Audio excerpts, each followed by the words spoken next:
الحمد لله نحمده ونستعينه ونستغفره ونؤمن به ونتوكل عليه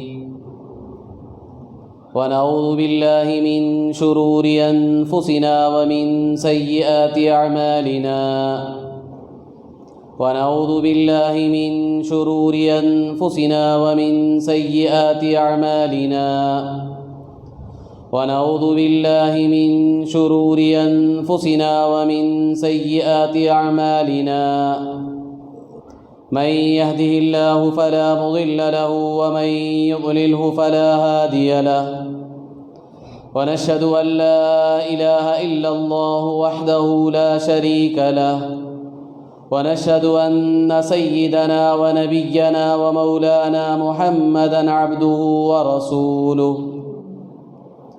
أما بعد فأعوذ بالله من الشيطان الرجيم بسم الله الرحمن الرحيم والذين آمنوا واتبعتهم ذريتهم بإيمان ألحقنا بهم ذريتهم وما ألتناهم من عملهم من شيء كل امرئ بما كسب رهين صدق الله العظيم عن أبي هريرة رضي الله تعالى عنه أن النبي صلى الله عليه وسلم قال إذا مات الإنسان انقطع عنه أمله إلا من ثلاثة إلا من صدقة جارية أو علم ينتفع به أو ولد صالح يدعو له أو كما قال رسول الله صلی اللہ علیہ وسلم۔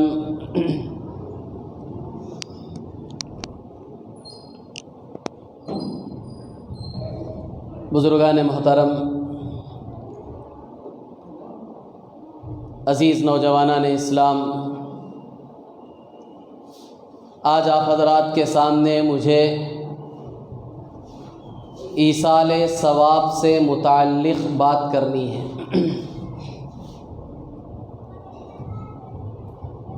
ایصال ثواب کا معنی ہے ثواب پہنچانا۔ ثواب پہنچانا دو طرح سے ہوتا ہے۔ دو لوگوں کو ہم ثواب پہنچا سکتے ہیں، ایک جو زندہ ہیں اور ایک جو مر گئے ہیں، دنیا سے جا چکے ہیں۔ زندے لوگوں کو ثواب پہنچا سکتے ہیں یا نہیں، اسی طرح دنیا سے جو لوگ جا چکے ہیں، بھائی، رشتہ دار، دوست و احباب، والدین، ان کو ہم ثواب پہنچا سکتے ہیں یا نہیں۔ اور پھر اسی کے ساتھ ساتھ غیر مسلم جن سے ہماری دوستی تھی، یارانہ تعلق تھا، ایک لمبے عرصے سے ہم نے ان کے ساتھ زندگی گزاری تھی، اب یہ لوگ دنیا سے جا چکے ہیں، تو کیا ان کو بھی ہم ثواب پہنچانا چاہیں تو پہنچا سکتے ہیں یا نہیں؟ تو تین باتیں ہیں جو مجھے آج آپ حضرات کے سامنے عرض کرنی ہیں۔ زندوں کو ثواب پہنچانا، اور دنیا سے جو لوگ جا چکے ہیں ان میں مسلمان ان کو ثواب پہنچانا، اور اسی طرح دنیا سے جو لوگ غیر مسلم جا چکے ہیں ان کو ثواب پہنچانا، شریعت میں اس کی کیا حیثیت ہے؟ قرآن و حدیث میں اس سلسلے میں ہمیں کیا رہبری ملتی ہے؟ اسلام کی اس سلسلے میں کیا تعلیمات ہے؟ آج اسے ہمیں سمجھنا چاہیے۔ بزرگان محترم، سب سے پہلی بنیادی بات یہ ہے کہ اللہ تعالیٰ نے دنیا میں تمام انسانوں کو صرف ایک کام کے لیے پیدا کیا، دنیا میں انسان کی پیدائش کا مقصد صرف اور صرف ایک ہے، وَمَا خَلَقْتُ الْجِنَّ وَالْإِنسَ إِلَّا لِيَعْبُدُونِ۔ قرآن پاک میں اللہ تبارک و تعالیٰ صاف الفاظ میں بیان کرتے ہیں کہ ہم نے جنات کو اور انسانوں کو صرف اپنی عبادت کے لیے، اپنی معرفت کے لیے پیدا کیا کہ مجھے پہچانیں اور میری مان کر چلیں، صرف اس کے لیے پیدا کیا اور کوئی کام نہیں ہے تمہارا۔ دوسرے جو کام ہم لوگ کرتے ہیں، کھانا پینا، پہننا اوڑھنا، سونا، ہنسنا کھیلنا، دوستوں سے ملنا، ملاقاتیں کرنا، یہ سب عارضی چیزیں ہیں، یہ مقصد نہیں ہے، یہ سب زوائد ہیں، زائد چیزیں ہیں، اس کے لیے دنیا میں نہیں پیدا کیا۔ مقصد پیدائش کا صرف اور صرف ایک ہے، عبادت کر کے آؤ، مجھے پہچانو، میری مان کے آؤ۔ اس ایک ہی مقصد کے لیے اللہ نے پیدا کیا ہے دنیا۔ اور پھر ایک وقت آئے گا تمہارے اوپر کہ تم اس دنیا سے انتقال کر کے، اس دنیا کو چھوڑ کر ایک ہمیشہ ہمیشہ کی جہان میں آ جاؤ گے۔ وہاں آنے کے بعد تمہارے لیے کوئی عبادت نہیں ہے، تمہاری اور کوئی ذمہ داری نہیں ہے، صرف اور صرف ہماری طرف سے بدلہ ملے گا یہاں۔ تو کام جو کچھ کرنا ہے وہ اسی دنیا میں رہ کر کرنا ہے، موت سے پہلے پہلے کرنا ہے۔ بہت مختصر سا وقت اللہ نے ہمیں اس دنیا میں دیا کہ اس مختصر سے وقت کو قیمتی بنا کر کچھ کر کے آؤ، اور مرنے سے پہلے پہلے کر کے آنا ہے۔ تو اس سے ایک بات تو واضح طور پر سب کو معلوم ہو چکی کہ ہر انسان کو اس دنیا میں ایک دن مرنا ہے، موت آئے گی۔ کل نفس ذائقۃ الموت، قرآن صاف الفاظ میں کہتا ہے ہر جان کو، ہر جان جس میں بھی جان ہے، ہر جان کو ایک دن موت کا مزہ چکھنا ہے۔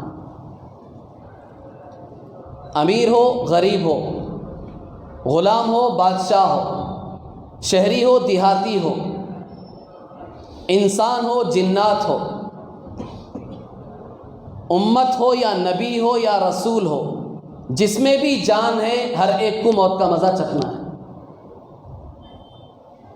اور پوری دنیا کا اس پر اتفاق ہے۔ یہ عقیدہ صرف مسلمانوں کا نہیں ہے، غیر بھی مانتے ہیں۔ دنیا میں کوئی بیوقوف ایسا نہیں ہے جو اس کا انکار کر دے کہ موت نہیں آئے گی۔ ہر ایک کو پتہ ہے کہ موت سب کو آنی ہے۔ بعض لوگ اپنے بارے میں سوچتے ہیں کہ میں اتنے سال جیوں گا، اتنے سال جیوں گا، وہ اپنے اپنے مزاج کے اعتبار سے آدمی اندازہ لگانے کی کوشش کرتا ہے، لیکن اسے بھی پتہ ہے کہ اتنے سال کے بعد مجھے بھی موت آئے گی۔ ہر ایک کو معلوم ہے کہ مرنا ہے، موت آئے گی۔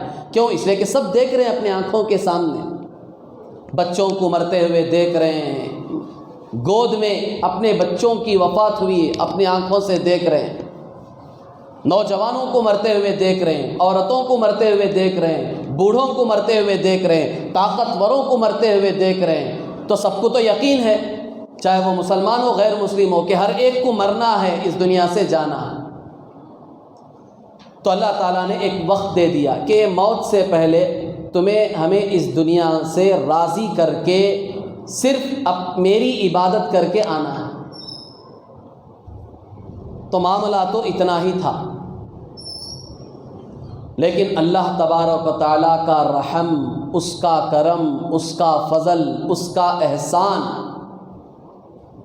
خاص طور پر مسلمانوں پر، اس کے ماننے والوں پر، کہ وقت تو دیا تھا اللہ نے موت سے پہلے پہلے تک کا، کہ مرنے سے پہلے ہی جتنا کرو گے وہی کام آئے گا، اس کے بعد موقع نہیں ہے۔ جیسے ہی روح تمہارے جسم سے نکلی، تمہارے عمل کا سلسلہ ختم۔ اب یہاں تمہارا چیپٹر کلوز ہو گیا، تمہاری کتاب فرشتوں نے بند کر دی، اب سیل لگ گئے اس پر، اب یہ کتاب نہیں کھلے گی۔ جو کچھ تھا، چاہے وہ گناہ ہو یا نیکی ہو، کتاب بند ہو گئی اب تمہاری۔ لیکن اللہ تبارک و تعالیٰ نے مسلمانوں کے لیے ایک اور راستہ رکھا۔ کتنا بڑا احسان کیا کہ مر کر اس دنیا سے چلے جانے کے بعد بھی تمہارے لیے ہم نے 3 دروازے کھلے رکھے۔ حدیث میں آتا اللہ کے رسول صلی اللہ علیہ وسلم نے فرمایا کتنے دروازے ہیں؟ 3 دروازے ثواب تمہارے تک پہنچنے کے۔ تم مر گئے، تمہارے اعمال تو ختم ہو گئے، نماز جو پڑھتے تھے اب نہیں پڑھ سکتے خبر میں، روزہ رکھتے تھے نہیں رکھ سکتے، حج کرتے تھے نہیں کر سکتے، عمرے پہ عمرے کرتے تھے نہیں کر سکتے، غریبوں کو صدقہ خیرات کر سکتے تھے وہ نہیں کر سکتے۔ خبر میں آنے کے بعد تو بالکل لاش بن کے پڑے۔ وہ جسم بھی تمہارا بظاہر ختم ہو جاتا ہے، لوگوں کو نظر نہیں آتا، ہڈیوں کا ڈھانچہ بنتا ہے وہ بھی ریزہ ریزہ ہو کے ختم ہو جاتے ہیں، تو سب ختم ہو گیا تمہارا۔ لیکن اللہ تبارک و تعالیٰ نے 3 دروازے کھلے رکھے کہ ان 3 دروازوں کے ذریعے سے بھی تم تک ثواب پہنچتا رہے گا اگر تم دنیا میں رہتے ہوئے اس کی کوشش کر کے آ جاؤ۔ ہاں یہ کوشش کرنی پڑے گی دنیا میں رہتے ہوئے۔ دنیا میں رہتے ہوئے ان 3 دروازوں کو کھلا رکھنے کی اگر کوشش کر کے مر گئے تم تو پھر ثواب پہنچتا رہے گا۔ سب سے پہلے قرآن پاک کی آیت، پہلے اس آیت کو سمجھیں، اس میں کتنی بہترین خوشخبری سنائی ہے اللہ تبارک و تعالیٰ نے۔ 27ویں پارے کی پہلی صورت ہے سورہ طور، حالانکہ اس سے پہلی صورت سورہ ذاریات ہے جو 26ویں پارے اور 27 پارے سے ملی ہوئی ہے۔ تو 27ویں پارے کی پہلی صورت ہے سورہ طور۔ اس میں اللہ تبارک و تعالیٰ نے ایمان والوں کے لیے بڑی بہترین خوشخبری سنائی۔ والذین آمنوا واتبعتهم ذریتهم بإیمان الحقنا بهم ذریتهم وما ألتناهم من عملهم من شیء۔ وہ لوگ جو ایمان لائے ہیں یعنی مسلمان ہیں، اور ان کی وہ اولاد جنہوں نے ایمان لانے میں اپنے ماں باپ کی پیروی کی، اتباع کی، یعنی وہ بھی مسلمان ہیں، بچے بھی مسلمان ہیں۔ ایسا ہر جگہ نہیں ہوتا کہ ماں باپ مسلمان ہیں تو اولاد بھی مسلمان ہونا ضروری ہے، کیا نہیں ہوتا؟ خود نبی کی اولاد کافر گزری ہے۔ نوح علیہ السلام کے 4 بیٹوں میں سے ایک بیٹا کافر تھا۔ نوح علیہ السلام کی خود بیوی کافرہ تھی۔ لوط علیہ السلام کی بیوی کافرہ تھی۔ یہ کوئی ضروری نہیں ہے کہ جو مسلمان ہو اس کی پوری نسل پورا خاندان مسلمان ہو جائے، یہ کوئی ضروری نہیں ہے۔ یہ تو ماں باپ کو ماحول دینا پڑے گا اور بچوں کو اس راستے پر چلنا پڑے گا، تب جا کر ایمان زندگی میں آئے گا، وہ مسلمان بنیں گے۔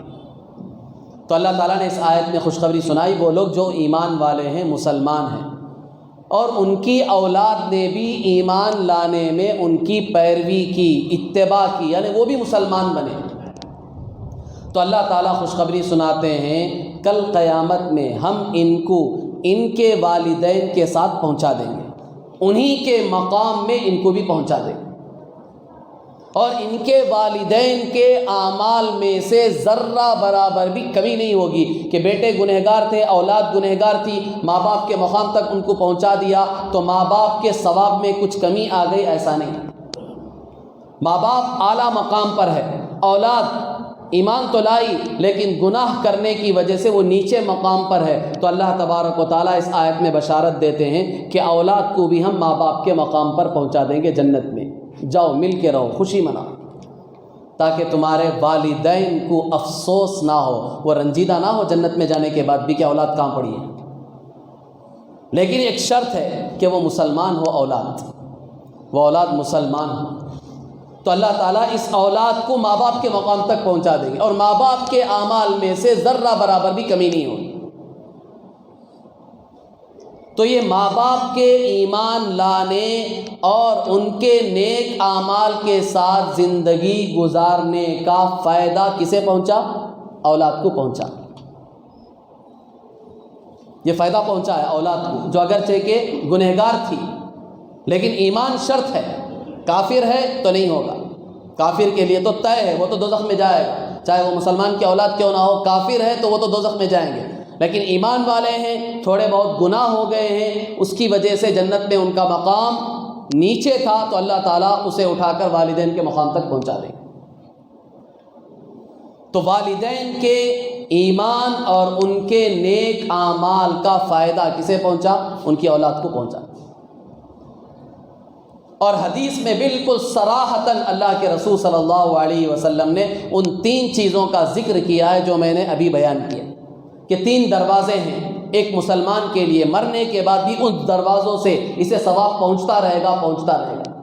وہ 3 دروازے کیا ہیں؟ اللہ کے رسول صلی اللہ علیہ وسلم نے فرمایا اذا مات الانسان انقطع عنہ عملہ، جب انسان مر جاتا ہے، اس کا انتقال ہو جاتا ہے، تو اس کا عمل رک جاتا ہے، یعنی وہ اب عمل کرنے کے لائق نہیں، طاقت ختم، بے جان ہو کے قبر میں چلا گیا، تو اب وہ عمل نہیں کر سکتا. جب عمل نہیں کر سکتا تو ثواب کا سلسلہ بھی بند ہو گیا، ختم ہو گیا. آگے حدیث میں اللہ کے رسول صلی اللہ علیہ وسلم فرماتے ہیں الا من ثلاثۃ، مگر 3 چیزوں کی وجہ سے ثواب پہنچے گا اسے. 3 چیزیں، وہ 3 چیزیں کیا ہیں؟ سب سے پہلی چیز الا من صدقۃ جاریۃ، صدقہ جاریہ. ہم میں سے ہر ایک مسلمان کی یہ سب سے بڑی ضرورت ہے کہ ہم اپنی زندگیوں میں صدقہ جاریہ کا نظام خود بنائیں. نہیں کیا ہے، کریں. کیا ہے صدقہ جاریہ؟ کہ مرنے کے بعد بھی ثواب ہمیں پہنچتا رہے گا، قبر میں بھی پہنچے گا، قیامت تک ہمیں ثواب پہنچتا رہے گا، پہنچتا رہے گا. کیا ہے صدقہ جاریہ؟ اس کے راستے کئی ہیں. صدقہ جاریہ کے کئی راستے ہیں. اس کے آپ نے مسجد کو یا مدرسے کے لیے کوئی زمین خرید کر دے دی، پوری خرید کر دی یا چند لوگوں نے مل کر خرید کر دی، یا مسجد کی زمین خریدنے کے لیے اپیل کی گئی، تو آپ نے اس میں حصہ لیا، اپنی طرف سے کچھ پیسے دے دیے کہ مسجد کی زمین خریدنے میں میرا حصہ بھی ہو جائے. تو اب یہ چونکہ مسجد کی زمین آپ کے پیسوں سے خریدی گئی، چاہے وہ آپ کے ایک آدمی کے پیسے سے خریدی گئی ہو، یا 100 آدمیوں کے پیسے سے خریدی گئی ہو، یا 500 آدمیوں کے پیسے سے خریدی گئی ہو، جب تک روئے زمین پر یہ مسجد رہے گی، لوگ نماز پڑھیں گے، عبادتیں کریں گے، دین کی باتیں کریں گے، جو کچھ عمل مسجد میں ہوگا سب ثواب تمہیں قیامت تک پہنچتا رہے گا.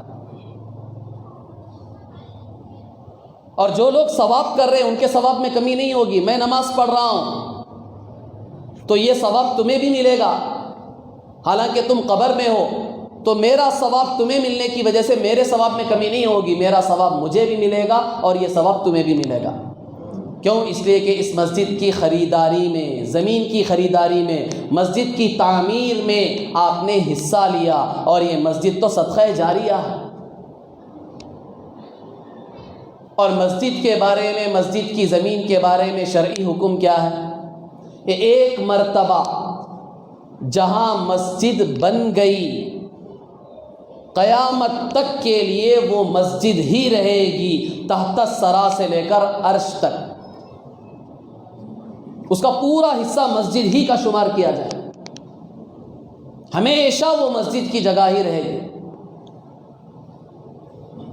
تو جب تک مسجد رہے گی، عبادتیں ہوتی رہے گی، نیک اعمال ہوتے رہیں گے، یہ ثواب اسے پہنچتا رہے گا. ایک آدمی کو نہیں، جتنے لوگوں نے بھی اس میں حصہ لیا ہے، مسجد کی زمین خریدنے میں، تعمیری کام میں، اور دوسرے اعتبار سے جن جن لوگوں نے حصہ لیا ہے، ان سب کو مرنے کے بعد بھی قیامت تک برابر ثواب پہنچتا رہے گا، ثواب پہنچتا رہے گا. ثواب پہنچنے کا فائدہ کیا ہوگا؟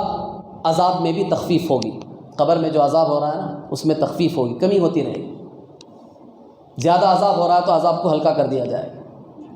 کہ ایک دروازہ اللہ کے رسول صلی اللہ علیہ وسلم نے بتایا، صدقہ جاریہ. اس کا ایک راستہ میں نے بتایا آپ کو، مسجد ہے یا مدرسہ ہے، اس کی زمین خریدو یا اس کے تعمیر میں حصہ لے لو، کنسٹرکشن میں آپ حصہ لے لیں.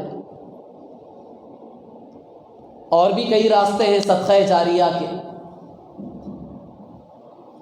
آپ نے کوئی پانی کا کنواں کھود دیا، آج کے دور میں تو کنویں تو نہیں ہیں، آپ نے بورول لگا دیا کسی جگہ، پانی کی قلت ہے، لوگ پانی کے لیے پریشان ہیں، آپ وہاں پانی کا انتظام کر دیں، جا کر اپنی طرف سے ٹینکی لگا دیں یا بورول لگا دیں، کسی بھی طرح آپ پانی کا انتظام کر دیں، تو یہ پانی جتنے لوگ استعمال کریں گے، چاہے وہ مسلمان ہو غیر مسلم ہو، کوئی فرق نہیں کہ مسلمان استعمال کریں گے تو ثواب ملے گا، غیر مسلم کرے گا تو ثواب نہیں ملے گا، نہیں، انسانیت کے ناطے جو بھی وہ پانی استعمال کرے گا، حتیٰ کہ چرند پرند بھی اگر اس پانی سے فائدہ اٹھا رہے آپ کے پانی سے، تو اس کا ثواب بھی آپ کو پہنچے گا۔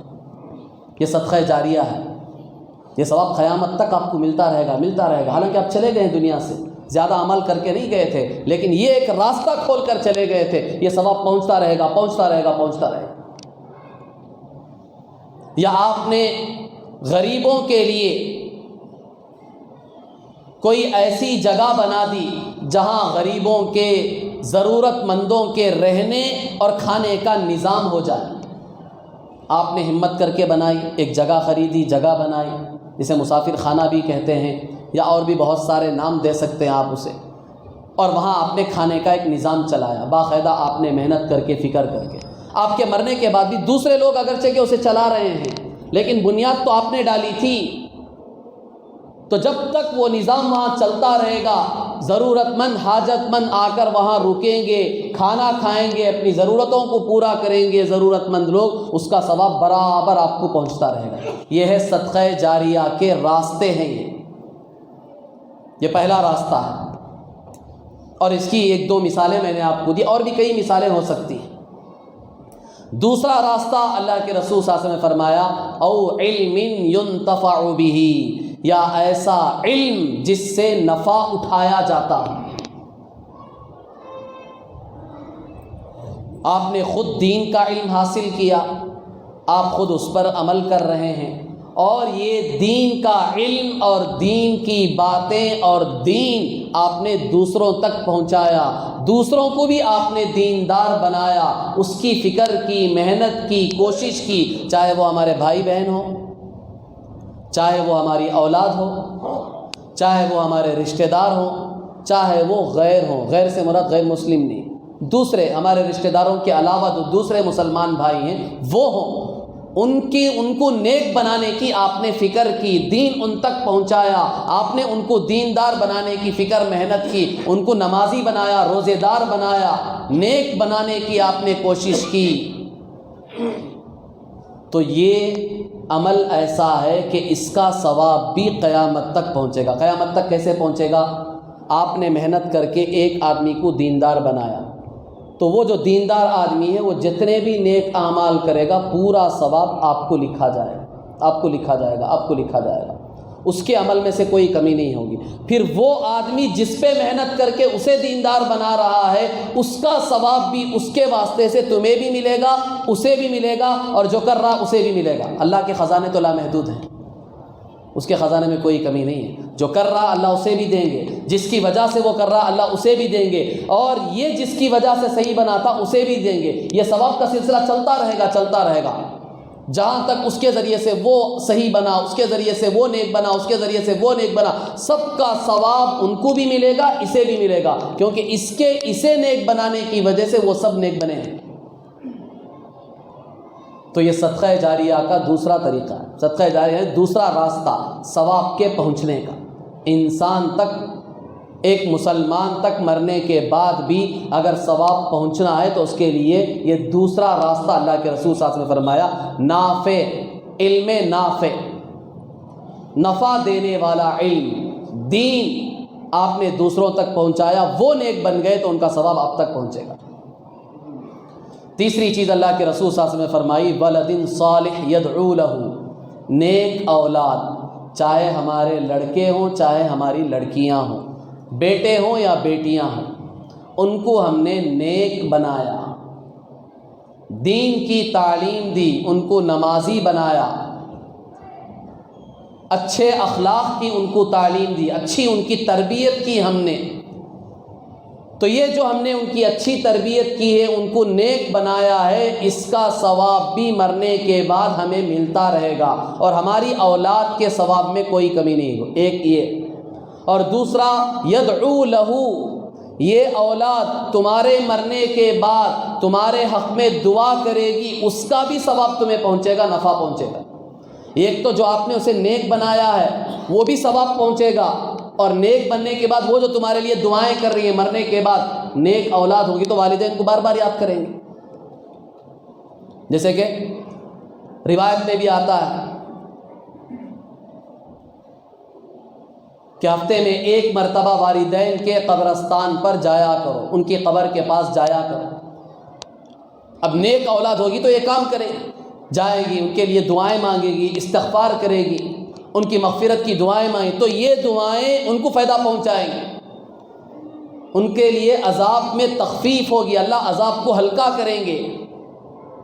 اور یہ فائدہ جب تک اولاد، نیک اولاد دنیا میں زندہ رہے گی، نیک اعمال کرتی رہے گی، وہ بھی ثواب والدین کو پہنچے گا، اور جو دعا استغفار کرے گی اس کا بھی فائدہ والدین کو پہنچے گا۔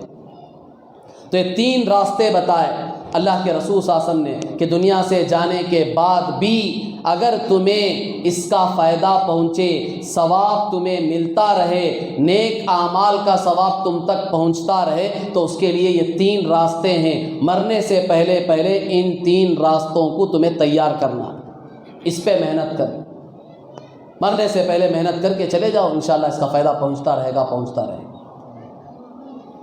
تو یہ ایصال ثواب، ثواب کا پہنچانا یا ثواب کا پہنچنا قرآن و حدیث سے ثابت ہے۔ بعض لوگ سمجھتے ہیں یا بعض لوگ کہتے ہیں کہ ایصال ثواب مرنے والوں تک نہیں پہنچتا، چاہے ہم وہ جس طریقے سے بھی ثواب ان کو پہنچائے یہ نہیں پہنچتا، یہ سراسر غلط ہے۔ اہل سنت والجماعت کا عقیدہ ہے، وہ اس پر متفق ہیں کہ قرآن و حدیث کی روشنی میں یہ بات ثابت ہے کہ مردوں تک، حتیٰ کہ زندوں تک بھی اگر ہم ثواب پہنچانا چاہیں تو پہنچا سکتے ہیں۔ جو زندے ہیں، ہم میں سے اب زندے ہیں، میں پڑھ کر قرآن کا ایک پارہ میں نے پڑھا، ایک سورت پڑھی، اور میں نے نیت کی اللہ اس کا ثواب میرے فلاں بھائی کو پہنچا دے، وہ زندہ ہے تو اللہ اس کا ثواب اسے پہنچائے گا۔ تو ثواب زندوں کو بھی پہنچا سکتے ہیں، مردوں کو بھی پہنچا سکتے ہیں، قرآن و حدیث سے ثابت ہے۔ سب سے پہلے اعتراض کرنے والے قرآن پاک کی جو آیت پیش کرتے ہیں پہلے اسے سن لیں، اسے سمجھ لیں، اس کے بعد میں احادیث پیش کروں گا، بالکل صحیح احادیث، جس میں آپ علیہ الصلاۃ والسلام سے ثابت ہے کہ جو مر کر دنیا سے چلے گئے ہیں ان کو ثواب پہنچتا ہے، فائدہ پہنچتا ہے۔ قرآن پاک کے 27ویں پارے میں ابھی جو آیت میں نے پڑھ کر بتائی، پہلی سورت سورہ طور کی، اس کے بعد دوسری سورت ہے سورہ نجم، اس میں ایک آیت ہے وَأَن لَيْسَ لِلْإِنسَانِ إِلَّا مَا سَعَى۔ جو لوگ یہ کہتے ہیں کہ مردوں کو ثواب نہیں پہنچتا بالکل، اور جو یہ سمجھتے ہیں، ان کے سامنے قرآن پاک کی یہی آیت ہے، حالانکہ اس آیت کا صحیح مفہوم سمجھنے سے وہ قاصر ہے۔ آیت کا صرف ایک حصہ نہیں دیکھنا چاہیے، آگے پیچھے دیکھنا چاہیے کہ مضمون کیا چل رہا ہے، کس بارے میں بات ہو رہی ہے۔ اس سے پہلے جو مضمون ہے، اللہ تبارک و تعالیٰ نے ابراہیم علیہ الصلاۃ والسلام اور موسیٰ علیہ الصلاۃ والسلام کے صحیفوں میں کیا مضمون تھا اسے بیان کر رہے ہیں۔ تو یہاں اس مضمون میں دو چیزیں اللہ تعالیٰ نے خاص طور پر بیان فرمائی ہیں، وَلَا تَزِرُ وَازِرَةٌ وِزْرَ أُخْرَىٰ وَأَن لَيْسَ لِلْإِنسَانِ إِلَّا مَا سَعَىٰ۔ دو چیزیں بیان کی ہیں کہ ایک آدمی کا گناہ دوسرے آدمی پر لادا نہیں جائے گا، دوسرا آدمی اگر اپنا گناہ کسی اور پر ڈالنا چاہے تو وہ ڈال نہیں سکے گا، اس کا گناہ اس پر کیسے ڈالے گا؟ اگر یہ ڈالنا بھی چاہے، اس پر تھوپنا بھی چاہے تو نہیں تھوپ سکے گا۔ دنیا میں یہ ہوتا ہے کہ جرم یہ کر رہا ہے اور اس پر تہمت لگا دی، اسے پھنسا دیا، اسے مجرم بنا دیا، حکومتوں نے اسے سزا بھی دے دی، وہ مر کر چلا بھی گیا۔ یہ دنیا میں ہوتا ہے، یہ قیامت میں نہیں ہوگا، یہ اللہ کی عدالت میں نہیں ہوگا، وہ تو انصاف والی عدالت ہے۔ اللہ کو تو ہر چیز کا علم ہے، وہ پوری کائنات کو ہتھیلی کی طرح دیکھ رہا ہے، کوئی چیز اس سے پوشیدہ نہیں، مخفی نہیں، وہاں بے انصافی نہیں ہوگی۔ وَنَزَعُ الْمَوَازِينَ الْقِسْطَ، انصاف والا ترازو اللہ وہاں رکھیں گے، کسی پر ظلم نہیں ہوگا، حتیٰ کہ کافر پر بھی اللہ ظلم نہیں کریں گے، ان پر بھی ظلم نہیں کریں گے۔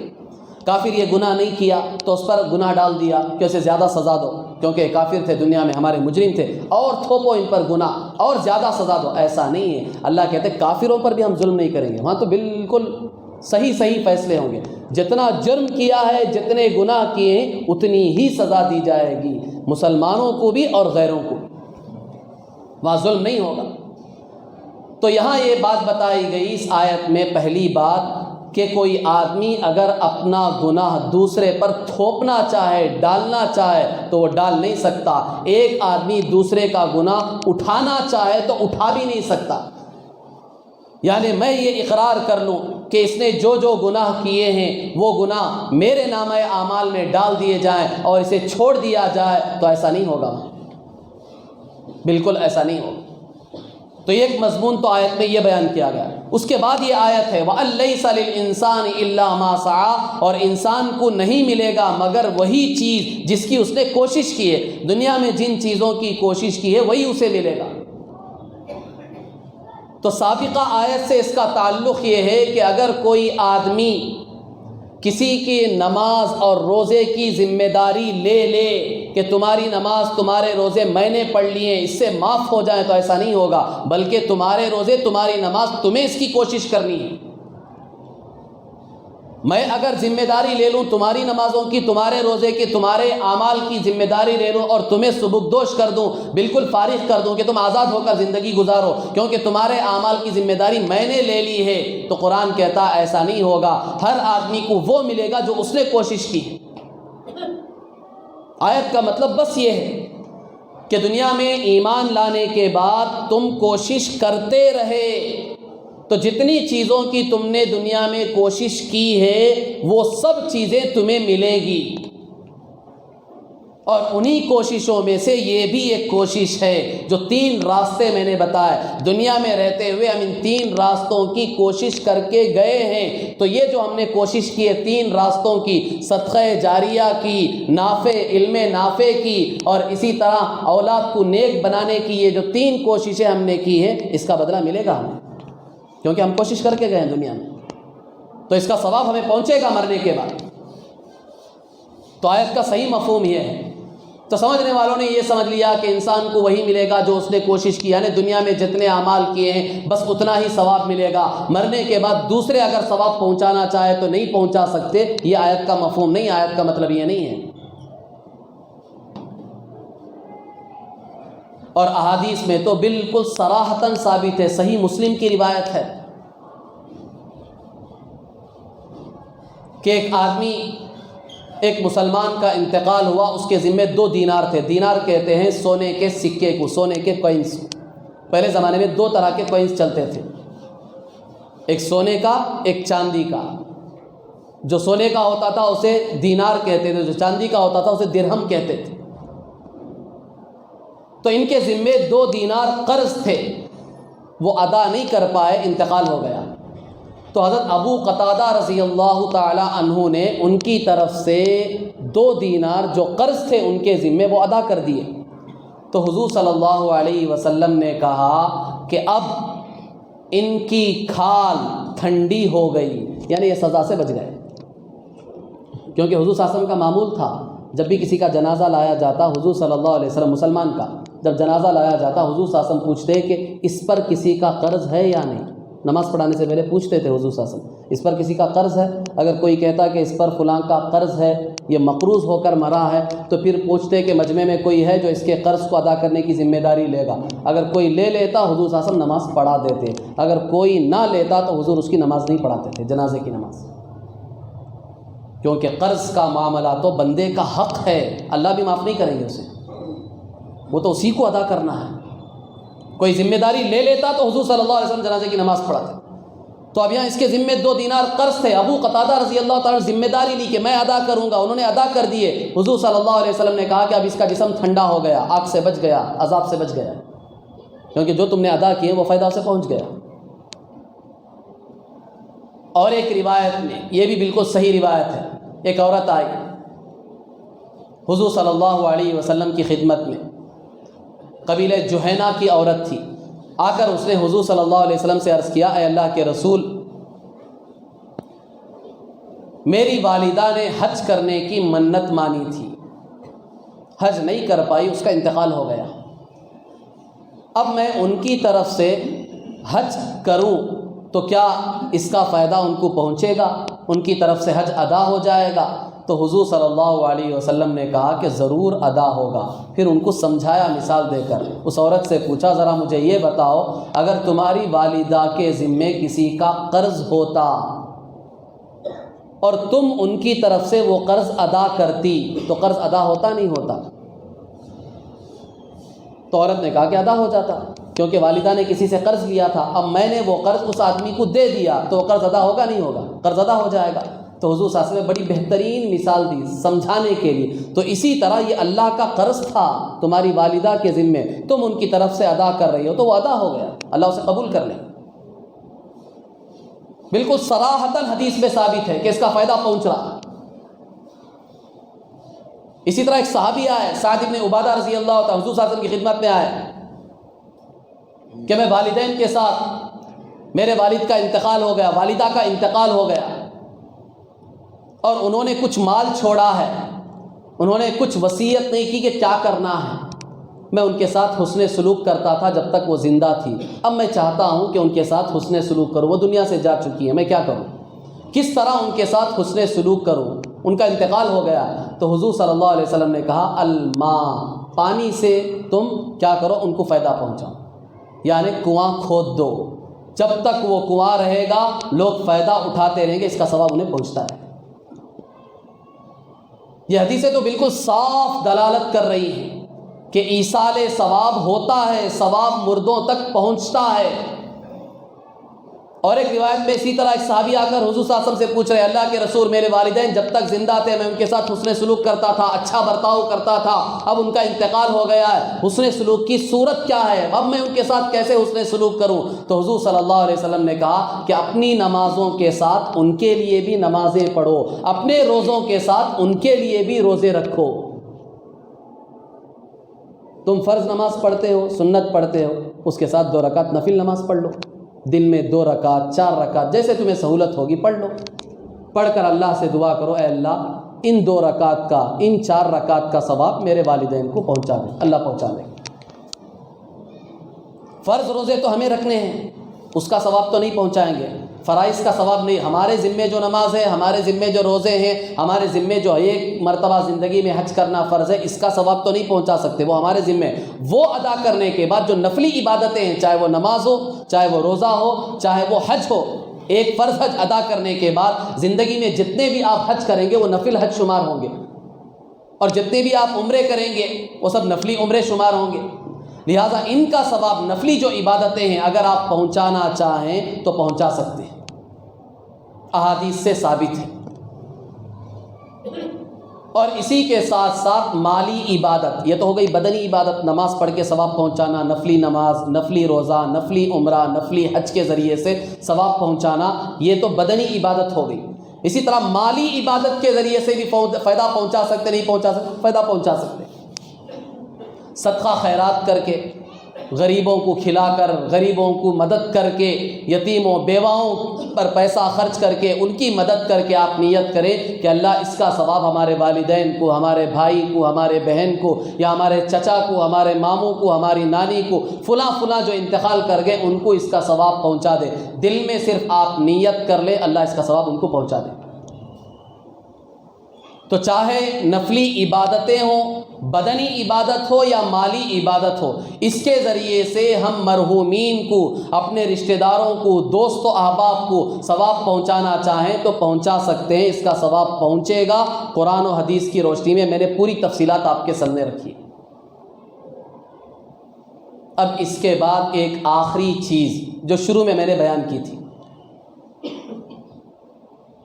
وہ تھی کہ غیروں کو ثواب پہنچا سکتے ہیں یا نہیں، جو غیر مسلم ہیں ہم میں سے کتنے لوگ ایسے ہیں کہ بعض غیر مسلم ہمارے جگری دوست ہیں، پکے دوست ہیں، بعض ایسے ہیں ہم میں سے کہ 30 40 سالوں سے ان کے پڑوس میں ہم رہتے ہیں، بہت قریبی تعلق ہے ہمارا۔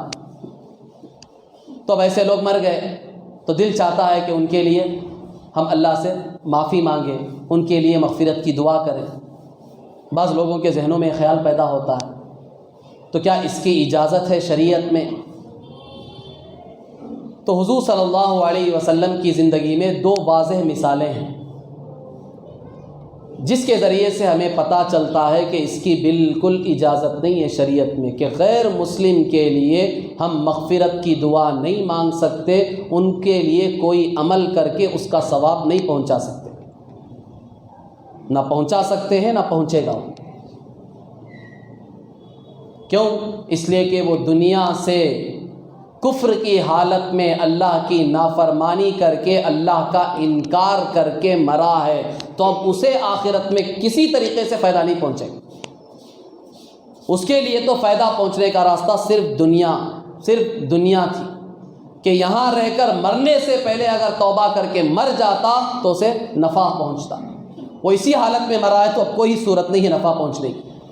چنانچہ سیرت میں اس کی دو مثالیں ملتی ہیں۔ ایک خود آپ علیہ الصلاۃ والسلام کے چچا ابو طالب جو کفر کی حالت میں مرے ہیں، آپ کے چچا تھے، سگے چچا تھے حضور صلی اللہ علیہ وسلم، لیکن کافر تھے، زندگی بھر حضور صلی اللہ علیہ وسلم کا ساتھ دیا، موت تک ساتھ دیا، کافر ہونے کے باوجود بھی ساتھ دیا،